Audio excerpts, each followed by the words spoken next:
السلام علیکم۔ پاکستان میں اس وقت شام کے 7، بھارت میں 7:30 اور یہاں ہمارے اسٹوڈیوز کی گھڑیوں میں صبح کے 10 بج رہے ہیں۔ وائس آف امریکہ واشنگٹن کی اردو سروس سے ہماری باقاعدہ نشریات کا آغاز ہوتا ہے۔ پہلے گھنٹے کے لیے میں ہوں آپ کا میزبان خالد حمید۔ جیسا کہ آپ دیکھ رہے ہیں فیس بک لائیو پر ہم آپ کے سامنے ہیں، اور ویب سائٹ اور ریڈیو پر ہمارا یہ 1 گھنٹے کا نیوز شو جاری رہے گا۔ تو آغاز کرتے ہیں پہلے آج کی اہم خبروں کی سرخیوں سے۔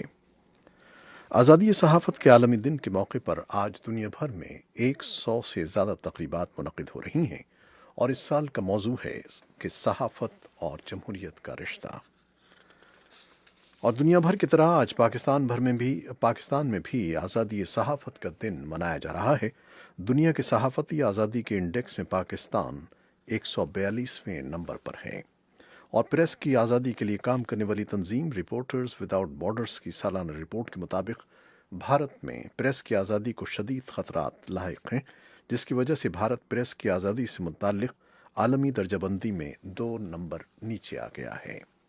پاکستان کے وزیر خارجہ شاہ محمود قریشی نے کہا ہے کہ دہشت گردی اور انتہا پسندی کا خاتمہ علاقائی تعاون سے ہی ممکن ہے۔ سپریم کورٹ آف پاکستان نے نواز شریف کی بیرون ملک علاج اور ضمانت میں توسیع کی نظر ثانی شدہ درخواست مسترد کر دی ہے۔ دہشت گرد گروپ داعش سے ہمدردی رکھنے والے ایک مشتبہ شخص کو منگل کے روز امریکہ کے شارلٹ ڈگلس ایئرپورٹ پر اس وقت گرفتار کر لیا گیا جب وہ پاکستان سے یہاں پہنچا تھا، اور افغانستان میں امن مشاورتی لویا جرگے کے 3200 نمائندوں نے قیام امن کے لیے 23 نکاتی سفارشات کی منظوری دیتے ہوئے اپنا 5 روزہ اجلاس ختم کر لیا ہے۔ بھارت کے زیر انتظام کشمیر میں جمعے کو حفاظتی دستوں کے ساتھ پیش آنے والی ایک جھڑپ کے دوران 3 مشتبہ عسکری پسند ہلاک ہو گئے ہیں، اور بھارت میں 205 کلومیٹر فی گھنٹے کی رفتار سے چلنے والی ہواؤں اور شدید بارشوں کے ساتھ آنے والا سمندری طوفان فانی ریاست اڑیسہ کے ساحل سے ٹکرا گیا ہے۔ وینزویلا میں نکولس مادورو جمعے کے روز بدستور اقتدار میں ہیں، جہاں اپوزیشن لیڈر وان گائیڈو فوج کے ایک بڑے حصے کو اس ہفتے کے شروع میں غداری پر آمادہ نہیں کر سکے ہیں۔ یہ تھیں شہ سرخیاں، تفصیل کچھ دیر کے بعد۔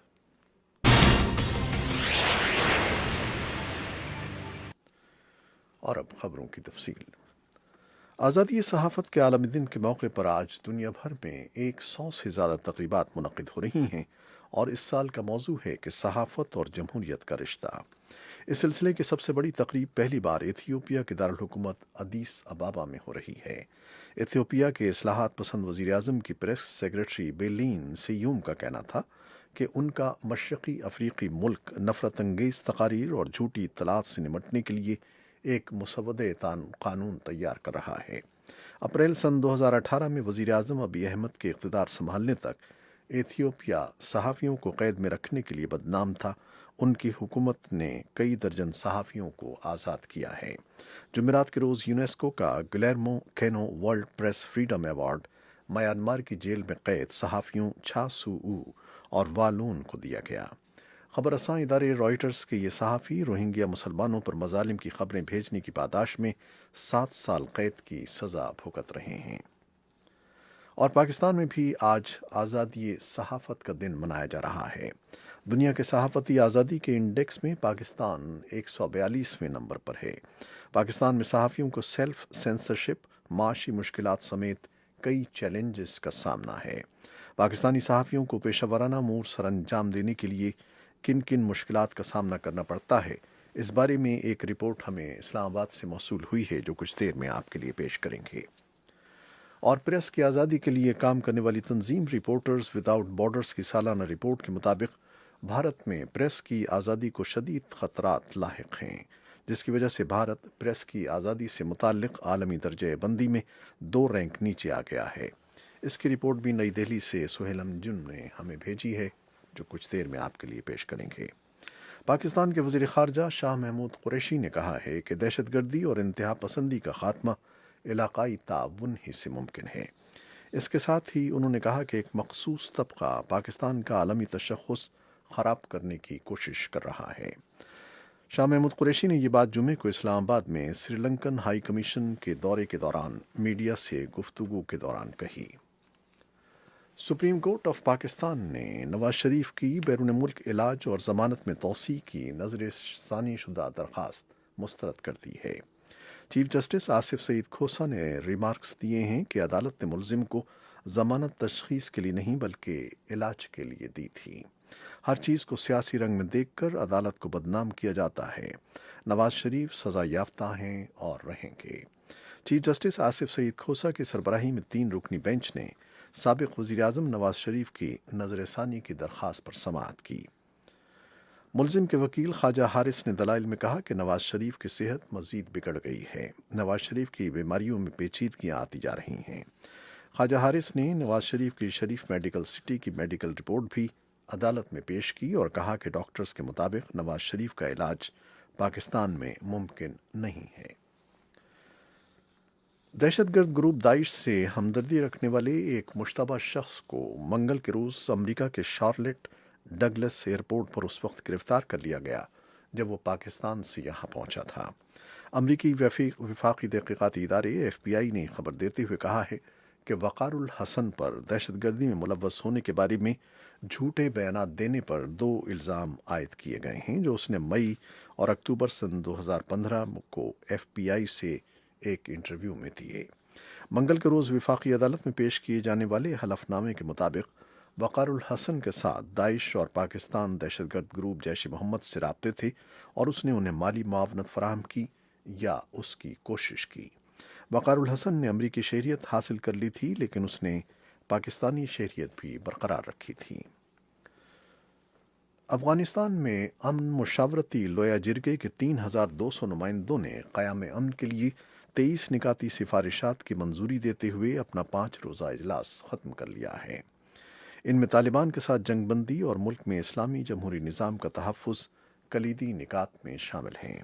सदर गनी ने जिरगे की हत्तमी नशस्त से खिताब करते हुए तालिबान के साथ फायरबंदी के लिए अपनी हुकूमत की आमादगी का इजहार किया और अमन अमल के लिए एतमाद साजी और खैरसगाली के इजहार में 176 तालिबान कैदियों की रिहाई का भी हुक्म दिया।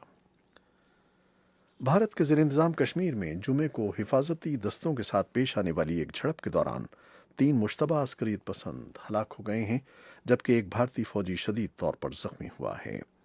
ओहदेदारों ने बताया है कि हलाक होने वालों में लतीफ़ टाइगर नामी अस्करी कमांडर भी शामिल है जो अस्करी तंजीम हिज़्बुल मुजाहिदीन के मारूफ कमांडर बुरहान वानी का जिंदा बच जाने वाला आखिरी करीबी साथी था।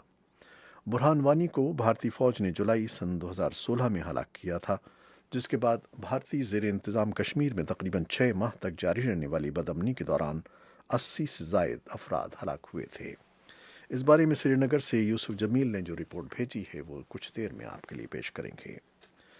भारत में 205 किलोमीटर फी घंटे की रफ्तार से चलने वाली हवाओं और शदीद बारिशों के साथ आने वाला समुद्री तूफान फानी रियासत उड़ीसा के साहिल से टकरा गया है। हुक्काम के मुताबिक तूफान के 22 लाखों अफराद मुतासर हुए हैं जबकि साहिली इलाकों की निचली सतह पर रहने वाले 10 लाख से ज़ायद अफराद को महफूज मकामात पर मुंतकिल कर दिया गया है। समुद्री तूफान के 22,000 अफराद को इलाका खाली करने के अहकामात जारी कर दिए गए हैं। माहिरीन मौसमियात का कहना है कि समुद्री तूफान कैटेगरी 4 में तब्दील हो गया है जिससे बड़े पैमाने पर तबाही फैलने का खदशा है।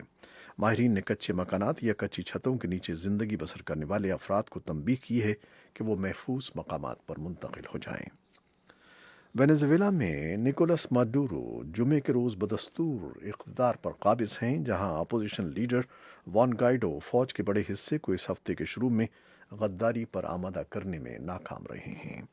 दारुल हुकूमत कैराकास में जहां कई रोज़ से हंगामे जारी थे जुमे के रोज़ तशद्दुद की कोई फौरी रिपोर्ट नहीं मिली।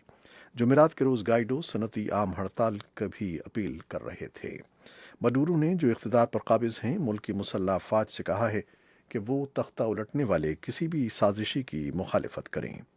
जुमेरात के रोज़ TV पर नशर होने वाली एक तकरीब में जो फ़ौज की आला कमान के साथ थी मुश्किलात का शिकार मडूरो ने फ़ौज को कहा कि वो किसी भी साजिशी किसी भी गद्दार को गैर मुसल्लह करने की जंग में अपना जज्बा बुलंद रखें। ये थीं वो ख़बरें जो फेसबुक लाइव पर हमने आपके लिए पेश की। वेबसाइट और रेडियो पर हमारा ये 1 घंटे का न्यूज़ शो जारी है। हमारे साथ रहिएगा। फेसबुक लाइव से इजाज़त लेते हैं। अल्लाह हाफ़िज़।